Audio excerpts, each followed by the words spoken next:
spectrum of our kind of shy, fearful dogs. We do have our excitable, sometimes anxiety plays into these guys. I don't know if you can see him too well. This is Jack.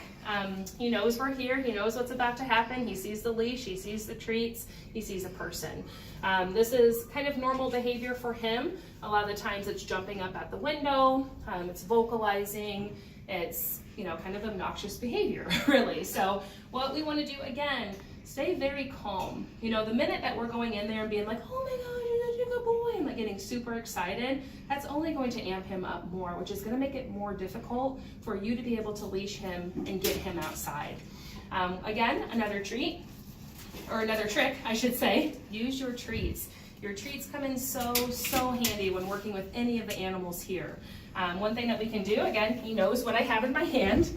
We're going to kind of crack this door, show him the treats, toss them back a little bit. Come on in. It looks like he's decided to rearrange his floor drain here. We're going to fix that real quick so nobody gets hurt.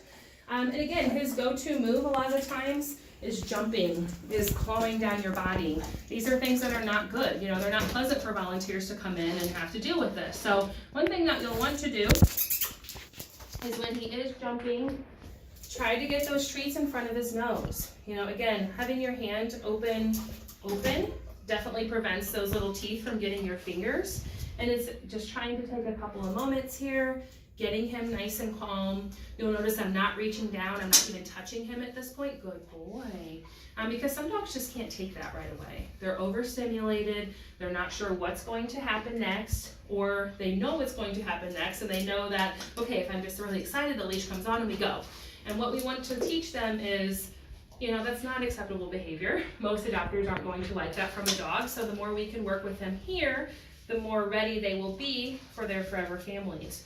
If you have a dog that keeps continuing to jump, you can always turn your back to them, ignoring them for that behavior. And when he does something that we like, he's staying calm, he's looking, we turn and we treat, And this could be, all we get to today. If you have a dog that you're really working with that's super obnoxious, that you don't feel comfortable taking out because you feel that they may yank you down the hallway, they feel that, or you feel that they may be jumping and scratching your body, you do not have to take every dog out. Just doing a little session like this goes a very long way for some of these guys. And he's using his nose quite a bit. Now when we have to go in to get the leash on, again, just showing him the leash gets that excitement behavior going again. Turning my body, good boy. We definitely want to make sure that we're treating what we like. So you'll notice I'm not treating him when he's in the air, jumping at my face. I'm treating him when he's sitting, low tail wag, ears are relaxing, eyes are soft. That's what we want to reward.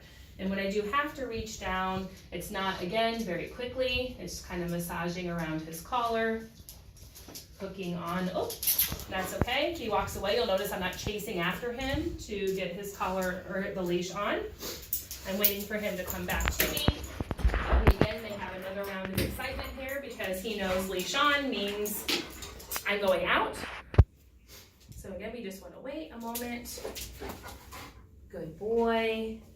And this may take a little bit of time, and luckily for us, we're in, a quiet space. This can even be more difficult when you're back in the other kennels and you're trying to work with a dog, and sometimes just a smaller space makes them a little bit more uncomfortable. So again, that's why you try to stand really still.